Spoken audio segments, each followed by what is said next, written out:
नमस्कार दर्शक बंधुरा इमेज बेंगल हेल्थ केयर अनुष्ठाने आपनादेर सकलके स्वागत। आज के आमरा जे विषय निये जानबो एबं आपनादेर जानाबो सेटी होच्छे डायबिटिस। এই ডায়াবেটিস নিয়ে আলোচনা করতে আজকে আমি চলে এসেছি প্রখ্যাত ডায়াবেটোলজিস্ট এবং এন্ডোক্রিনোলজিস্ট ডক্টর সুজয় রায়চৌধুরীর কাছে।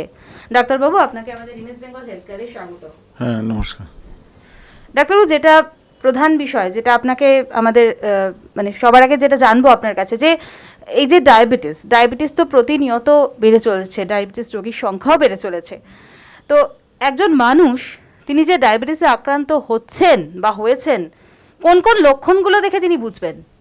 হ্যাঁ এটা আপনি ঠিকই বলেছেন, ডায়াবেটিস আমাদের দেশে ভীষণভাবে বেড়ে চলেছে নানা কারণে। আমাদের ভারতীয়দের খাদ্যাভ্যাসের জন্য, আমাদের জিনগত দিক দিয়ে ভারতীয়দের ডায়াবেটিস হওয়ার সমস্যা আছে। তো মেদবাহুল্য এখন অনেক বৃদ্ধি পাচ্ছে, আর এছাড়া মানসিক চাপ, এসবের কারণে ডায়াবেটিস এখন অনেক বেশি আমরা দেখতে পাচ্ছি। ডায়াবেটিস রোগীদের নানা রকম সমস্যা হতে পারে, যেটা প্রধান ক্লাসিক্যাল ডায়াবেটিসের যে সিমটমগুলো হয় সেগুলো হচ্ছে অত্যধিক মাত্রায় জল পিপাসা পাওয়া, অত্যধিক বাথরুম যাওয়া, পেচ্ছাপ পাস করা, আর হচ্ছে অনেকেরই দেখা যায় যে অনেক সময় ওয়েট অস্বাভাবিকভাবে ওজন কমে যাওয়া বা প্রচণ্ড দুর্বল লাগা, ক্লান্ত ফিল করা, এগুলো হচ্ছে ডায়াবেটিসের প্রধান লক্ষণ। এগুলো হচ্ছে সব মেন সিমটম। এছাড়াও অনেক পেশেন্টদের দেখা যায় রুটিন চেক আপ আমরা ধরে ফেলি যে তাদের ডায়াবেটিস আছে, কারণ তাদের দেখা যায় যে জেনারেল হয়তো কিছু সেরকম উপসর্গ নেই, জাস্ট একটু টায়ার্ডনেস বা ক্লান্তি মেন উপসর্গ। এইসব পেশেন্টদেরও একটা সার্টেন এজের পর, ধরো 30-40-এর পরে ব্লাড সুগার চেক করাটা রীতিমতো দরকার, যাতে আমরা ডায়াবেটিস আগের থেকে বুঝতে পারি। কারণ ডায়াবেটিস যেভাবে বাড়ছে সবাইকেই সাবধান থাকতে হবে, আর সবাইকেই মাঝে মধ্যে চেক আপ করে দেখতে হবে যে সুগারের কিছু সিমটম হচ্ছে কিনা। একদম মোটামুটি ডায়াবেটিসের যে সীমারেখা, সেই সীমারেখাটা কি হওয়া উচিত? ডায়াবেটিসের ডায়াগনোজ করতে হলে আমরা যেসব লেভেলের উপর নির্ভর করি, একটা হচ্ছে ফাস্টিং ব্লাড সুগার বা খালি পেটে ব্লাড সুগার। এটা বলা হয় অন্তত 7-8 ঘন্টা যদি ফাস্টিং থেকে রাত্রের খাবার 9টা-10টা থেকে পরদিন সকালে যদি 8টার মধ্যে চেক করা হয়, সেখানে যদি ফাস্টিং সুগার 126-এর ওপর আসে অ্যাটলিস্ট দুবার। আরেকটা লেভেল আমরা দেখি পোস্টপ্যান্ডেল বা পিপি সুগার। এখানে বলা হয় যে খাবার 2 ঘন্টা পরে যে ব্লাড সুগারটা, সেটা যদি কারোর যদি 200-র ওপর হয় তাহলে তাদের ডেফিনেট ডায়াবেটিস আছে। এছাড়া আরেকটা লেভেল আমরা আজকাল খুব টেস্ট করি হচ্ছে HbA1c বা গ্লাইকোসিলেটেড হিমোগ্লোবিন। এই পরিমাপটা বোঝায় যে গত 3 মাসে গড় ডায়াবেটিসের মাপ কত। এটা যদি নর্মাল লোকের 6%-এর মধ্যে থাকা উচিত, যদি 6-এর ওপর হয় তাহলে তারা ডায়াবেটিসের শিকার হচ্ছে। আরেকটা বুঝতে হবে, ডায়াবেটিসের অনেকের প্রাথমিক অবস্থায় প্রি ডায়াবেটিস আমরা বলি, দু একটা সিমটম, যেখানে ফাস্টিং সুগার 100 থেকে 125-এর মধ্যে, এখনও 126-এর ওপর হয়নি, আর পিপি সুগার যদি 140 থেকে 200-এর মধ্যে হয় তাদের বলা হয় যে প্রাক ডায়াবেটিস বা প্রি ডায়াবেটিস। এই গ্রুপটাকেও লক্ষ্য রাখতে হবে, যাতে ফিউচারে এদের ডায়াবেটিস হওয়ার সম্ভাবনা খুব বেশি। একদম ডায়াবেটিস কি সম্পূর্ণভাবে নিরাময় করা সম্ভব? ডায়াবেটিসটা অনেকটাই কন্ট্রোল করে ভালো রাখা যেতে পারে। তো ম্যাক্সিমাম ক্ষেত্রে, বেশিরভাগ ক্ষেত্রে ডায়াবেটিস সব পুরোপুরি সারে না। ডায়াবেটিসকে লাইফস্টাইল, খাদ্যাভ্যাস পরিবর্তন, এক্সারসাইজ, যোগা, ভালো ওষুধ এসে গেছে, ইনসুলিন তো আছেই, কিছু কিছু কেসে আমাদের দিতে হয়। এসব মিলিয়ে আমরা ট্রিটমেন্ট করে ডায়াবেটিসকে ভালো রাখতে পারি, কন্ট্রোলে রাখতে পারি। তো ডায়াবেটিস একবার এলে সারা জীবনেরই অসুখ, আর এটা মাঝে মধ্যেই ট্রিটমেন্ট করে। খালি একটা ক্ষেত্রে প্রেগনেন্সিতে যেটা ডায়াবেটিস হয়, গর্ভাবস্থায় ডায়াবেটিস, সেটা সাময়িক কারণে কিছু মাসের জন্য হতে পারে, যতদিন মা প্রেগনেন্ট। অনেকের ক্ষেত্রে বাচ্চা ডেলিভারি হয়ে গেলে তার সে অনেকটাই নর্মাল হয়ে যায়, বাট কিছু কিছু মাদের 50% মাদের লং টার্মে দেখা যায় তারা ডায়াবেটিক হচ্ছে। কিন্তু বেশিরভাগ ডায়াবেটিস যেটা কমন ডায়াবেটিস, সে বেশিরভাগ ক্ষেত্রে টাইপ 1 হোক যেটা বাচ্চাদের হয় জুভেনাইল, অথবা টাইপ 2 যেটা কমন ডায়াবেটিস আমাদের দেশে, বেশিরভাগ ক্ষেত্রেই ডায়াবেটিস সারা জীবনের অসুখ। এটাকে ভালো করে কন্ট্রোলে রেখে ঠিক রাখা যায়, সম্পূর্ণ সারে না। আসছি খাদ্যাভ্যাস প্রসঙ্গে, যেটা খুব গুরুত্বপূর্ণ। আপনি একটু আগে বলছিলেন যে খাদ্যাভ্যাস তাদের কীরকম হওয়া উচিত। ডায়াবেটিস রোগীর খাদ্যাভ্যাসের একটা বিরাট রোল। ডায়েট প্ল্যান বা ডায়েট চার্ট যখন আমরা করি, তার বডি ওয়েট, তার BMI, স্ট্যান্ডার্ড ক্যালোরি, সাধারণত বেশিরভাগ ক্ষেত্রে অ্যাভারেজ 1400-1500 ক্যালোরির মধ্যে রাখা হয়। ডায়েট প্ল্যান একটা করে দেওয়া হয়, তাতে দেখা যায় আমরা সুগার বা শর্করা জাতীয় পরিমাণটা কম রাখতে হবে। বিশেষ করে সিম্পল সুগার, যেটা ভাত, আলু, চিনির মধ্যে আছে, সেটা কম রাখতে হবে। তার সাথে লো ফ্যাট রাখি আমরা সাধারণত, প্রোটিনটাকে বাড়িয়ে দিই খাবারে।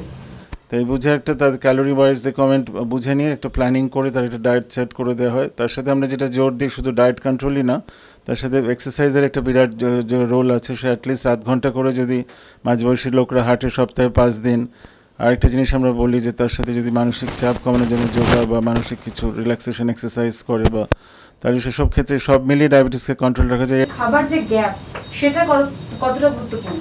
এটাও খুব জরুরি প্রশ্ন। অনেক ডায়াবেটিক রোগীরাই মনে করে যে ডায়াবেটিস হচ্ছে বলে আমরা কম খাবো বা খাবো না তাহলে আমার সুগার কন্ট্রোলে এসে যাবে, এটা কিন্তু সম্পূর্ণ ভুল ধারণা। ডায়াবেটিস রোগীদের বরঞ্চ ভালোভাবে খেতে হয়, proper diet, proper quality maintain করে টাইম টু টাইম খাওয়াটা খুব দরকারি, কারণ সে তো অলরেডি ওষুধ নিচ্ছে বা ইনসুলিন নিচ্ছে। সে যদি লং গ্যাপ করে তাহলে সুগার লো হয়ে হাইপোগ্লাইসেমিয়া হওয়ার চান্স থাকে। আমরা বলি মিনিমাম 3বার তো বটেই, অ্যাটলিস্ট অনেক ক্ষেত্রে আমরা 4 থেকে 5বারও খেতে বলি, স্মল ফ্রিকুয়েন্ট মিলস দিই, যাতে সুগার ব্যালেন্সটা 24 ঘন্টায় ঠিক থাকে, সুগার ফ্লাকচুয়েটও কম হয় আর হাইপোগ্লাইসেমিয়াও কম হয়। রাইট অ্যামাউন্ট ডায়েটটা আমরা ঠিক করে দিই, বাট খেতে তাকে হবে যাতে তার সাথে তার বডির সাথে ইনসুলিনের তারতম্যটা মেনটেন থাকে খাবারের সাথে, যাতে হাইপোগ্লাইসেমিক না হয়ে পড়ে।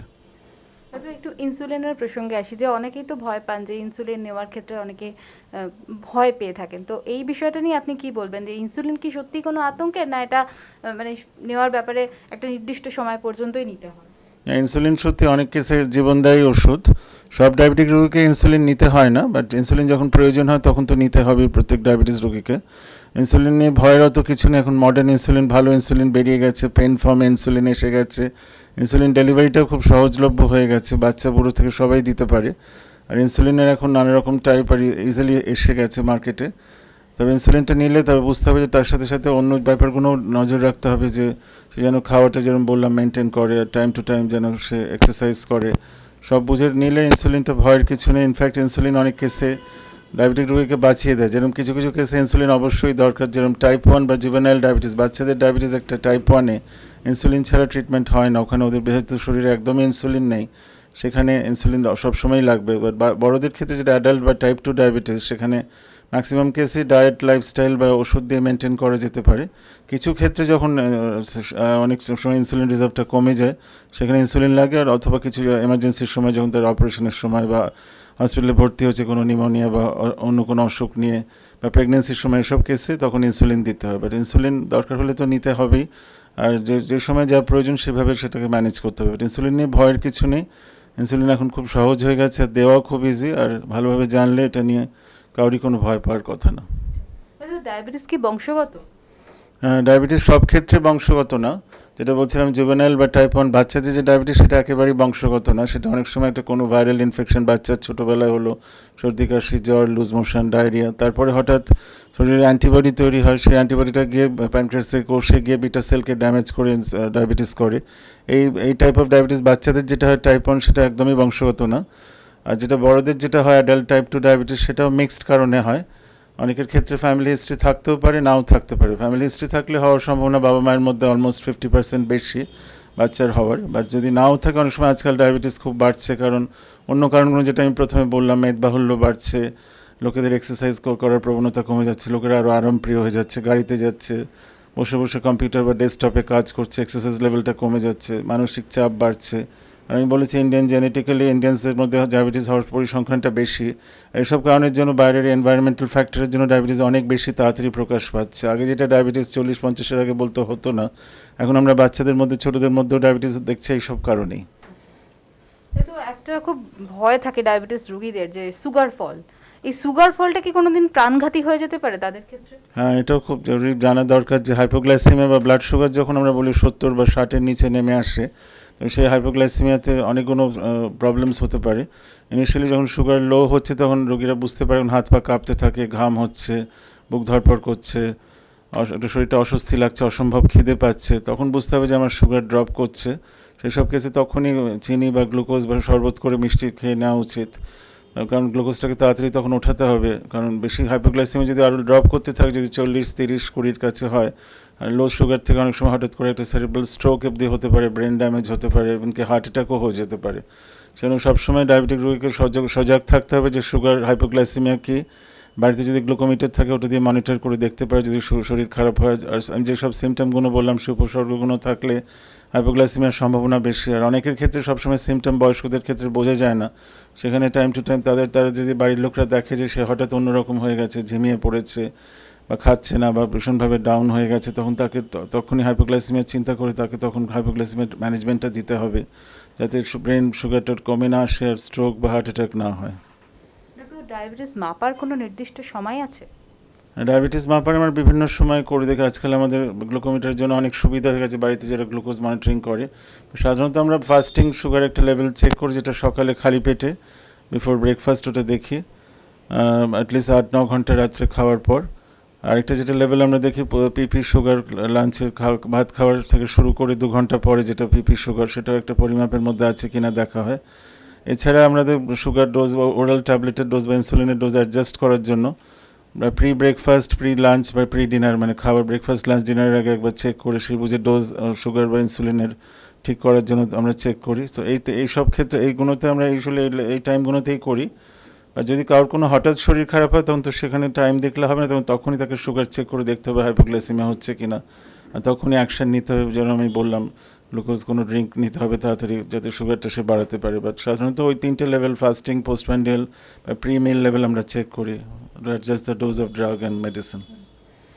ধূমপান ডায়াবেটিসকে কতটা ভয়ঙ্কর করে তোলে? ধূমপানের সাথে ডায়াবেটিস হচ্ছে খুব মারাত্মক কম্বিনেশন। আমরা সব ডায়াবেটিক রোগীকেই বলি যে ওয়েট কমাতে, এক্সারসাইজ করতে, যদি ধূমপান করে অবশ্যই তাকে ছেড়ে দিলেই ভালো হয়। তার সাথে অ্যালকোহলও তাকে আমি বলি রেস্ট্রিক্ট করে দিতে, কারণ ধূমপানের সাথে ডায়াবেটিসের একটা যোগ। এই কারণে ডায়াবেটিস রোগীর যেটা মেন কমপ্লিকেশন হচ্ছে, আস্তে আস্তে ডায়াবেটিস যদি আনকন্ট্রোল চলে তাহলে আস্তে আস্তে ধমনীগুলোকে ব্লক করে, কোলেস্ট্রল লেভেল বেড়ে যায়, ব্লাড প্রেশার বাড়ে, সুগার বেড়ে, 3টে ফ্যাক্টর মিলে ব্লাড সার্কুলেশন কমিয়ে দিয়ে হার্টের অসুখ বা অ্যাথেরোস্ক্লেরোসিস থেকে হার্ট অ্যাটাক অবধি হতে পারে। স্মোকিং আরেকটা মেজর রিস্ক ফ্যাক্টর যেটা হার্টের প্রবলেম সমস্যা করতে পারে। সো এটা যদি আরও অ্যাড হয় ডায়াবেটিসের উপর, তাহলে আরও তার সম্ভাবনা হার্টের অসুখ হওয়ার বেড়ে যাচ্ছে। এছাড়া হার্টের অসুখ হলে ডায়াবেটিক পেশেন্টদের অনেক সময় পায়ের সমস্যা হয়, পায়ের ঘা হতে পারে, আলসার হতে পারে, পায়ের গ্যাংগ্রিন হয়ে পা কেটে দিতে পারে। যারা স্মোকার তাদেরও ব্লাড সার্কুলেশন পায়ে কমে গিয়ে ডায়াবেটিসের সাথে সাথে তাদের ওখানে আরও ঘাটা আরও বেশি বড় হয়ে আরও বেশি কমপ্লিকেশন হয়ে যাবে। সো এই দুটো কারণে মেনলি আমরা বলি ভ্যাসকুলার ডিজিজ বা হার্টের অসুখ বা পায়ের সার্কুলেশন প্রবলেম বা গ্যাংগ্রিন অ্যাভয়েড করার জন্য ডায়াবেটিক রোগীকে সবসময় বলা হয় যে স্মোকিং না করতে, কারণ স্মোকিং থাকলে এই দুটো এইসব অসুখগুলো হওয়ার সম্ভাবনা অনেক বেড়ে যাচ্ছে। আপনি ওবেসিটির কথা বলছেন যে ওবেসিটি ডায়াবেটিসের জন্য খুবই সমস্যার ব্যাপার, কিন্তু একটু ওবেসিটি ছাড়া আর কি ধরনের সমস্যার বিষয়ে আমাদের যারা ডায়াবেটিসে আক্রান্ত হতে পারেন বা হয়েছেন তাদেরকে সতর্ক থাকতে হবে? ওবেসিটি তো ডায়াবেটিসের হওয়ার পেছনে একটা প্রধান কারণ। আমি যেটা বলেছিলাম যে ওয়েট বাড়লে আস্তে আস্তে সেন্ট্রাল ওবেসিটি হয়, ইনসুলিনের রেজিস্ট্যান্সটা বেড়ে যায়, শরীরে ইনসুলিন লেভেল প্রথমে বাড়ে, তারপরে আস্তে আস্তে প্রতিটা অঙ্গ প্রত্যঙ্গ ড্যামেজ হতে থাকে। ডায়াবেটিসের সাথে সাথে অনেকের শরীরে দেখবে মেদবাহুল্যের জন্য ভুঁড়ি বাড়ছে, তারপরে আস্তে আস্তে ব্লাড প্রেশারটা বাড়তে শুরু করে, ব্লাড কোলেস্ট্রল বাড়তে শুরু করে, এরপর সুগার সাথে সাথে মানে আলটিমেটলি দেখা যায় যে হার্টের প্রবলেম শুরু হয়ে গেছে। এছাড়া মহিলাদের ক্ষেত্রে অনেক সময় ওভারিয়ান সিস্টও বা ইনসুলিন রেজিস্ট্যান্সের সাথে রিলেটেড অনেক মহিলারা দেখছেন যারা বেশি মোটা হয়ে যাচ্ছে, যাদের ইনসুলিন লেভেলও যেরকম বাড়ে তাদের সাথে সাথে সিস্ট ওভারিতে হচ্ছে, প্লাস ইউরিক অ্যাসিড লেভেলটা অনেক সময় ব্লাডে বেড়ে যায়। এইসব অসুখগুলো বলা হয় মেটাবলিক সিনড্রোম ইন ইন্ডিয়ান্স।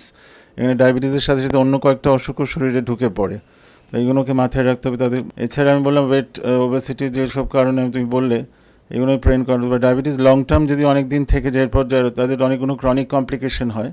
এটা দুভাগে ভাগ করে। ডায়াবেটিস যদি ভালোভাবে কন্ট্রোল না থাকে, যদি তাদের ব্লাড সুগার অনেক হাই চলতে থাকে অনেক বছর ধরে, বা A1C যেটা আমরা HbA1c বললাম, যেটা যদি 8-9%-এর উপরে চলতে থাকে, তাদের মাইক্রোভ্যাসকুলার আর দুরকম কমপ্লিকেশন হয়। মাইক্রোভ্যাসকুলার মানে ছোটো শিরাগুলো যখন রক্তের অ্যাফেক্টেড হচ্ছে, এটা মেনলি কমপ্লিকেশন দেখা যায় চোখের রেটিনাতে। রেটিনা যখন অ্যাফেক্টেড হয় ডায়াবেটিক রেটিনোপ্যাথি বলি আমরা। আস্তে আস্তে যে দৃষ্টি ঝাপসা হতে থাকে, আস্তে আস্তে নানা রকম চোখের মধ্যে হেমারেজ হতে পারে, রেটিনাল ডিট্যাচমেন্ট হয়ে চোখে অন্ধত্ব অবধি হতে পারে। সো এটা মাঝে মধ্যে ডায়াবেটিক রোগীকে জানতে হবে যে টাইম টু টাইম বছরে অ্যাটলিস্ট 1-2 বার দরকার হলে আইয়ের রেটিনাল চেক আপ খুব দরকার, ফান্ডোস্কোপি করে। এছাড়া ডায়াবেটিসের ছোটো শিরার একটা সমস্যা হয় নেফ্রোপ্যাথি বা কিডনির সমস্যা। ডায়াবেটিক পেশেন্টদের হাই ব্লাড সুগার থেকে তার সাথে হাই ব্লাড প্রেশার থাকলে আরও বেড়ে যায় সমস্যাটা। কিডনি ড্যামেজ হয়, আর কিডনি ড্যামেজ হয়ে গেলে পা ফুলতে থাকে, পেছাব কমে আসতে থাকে, ব্লাড ইউরিয়া ক্রিয়েটিনিন বাড়ে, আর ক্রিয়েটিনিন বাড়তে বাড়তে একটা স্টেজ আসতে পারে এবং ডায়ালিসিস অবধি করতে হতে পারে। এই দুটো হচ্ছে প্রধান দুটো সমস্যা যেটা ডায়াবেটিসের হয়, চোখ আর কিডনি। আর মাইক্রোভাস্কুলার বা বড় শিরাগুলো যখন অ্যাফেক্টেড হয় তখন যেটা মেন সমস্যা আমি যেটা আগে আলোচনা করছিলাম, হার্টের সার্কুলেশনটা কমে যায়, হার্ট অ্যাটাক অবধি হতে পারে, একটা ব্রেন স্ট্রোক হতে পারে, পায়ের সার্কুলেশন কমে গিয়ে পায়ের ঘা হতে পারে, পায়ের গ্যাংগ্রিন হতে পারে। তো অনেক কমপ্লিকেশনই ডায়াবেটিসে হতে পারে, যেটা আলোচনা করলাম।